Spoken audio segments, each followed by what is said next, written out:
Quand j'ai réalisé qu'il ne pouvait pas avoir les étoiles, puis qu'il les verrait jamais, tu sais, il y a des moments vraiment où la beauté, elle vient te chercher. Oui. Moi, là, je ne sais pas tout le monde.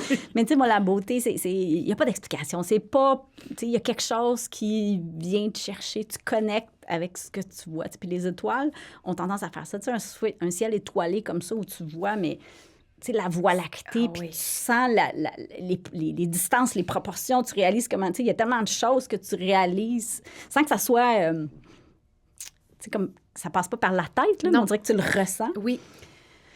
Puis en même temps, tu sais, c'est tellement beau puis précieux, puis à chaque fois, tu sais, c'est de dire, OK, mais mes enfants, ça, ils peuvent pas, ils n'ont pas accès. Puis tu sais, ça, c'est mon premier deuil de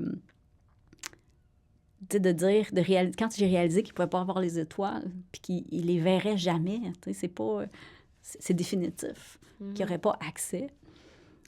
Ça a été la première, tu sais. Puis c'était longtemps après avoir eu le diagnostic, mais là, on dirait que c'est la première fois où je voyais vraiment quelque chose que, OK, ils n'ont plus accès. On doit dire adieu. Tu sais, c'était vraiment un deuil.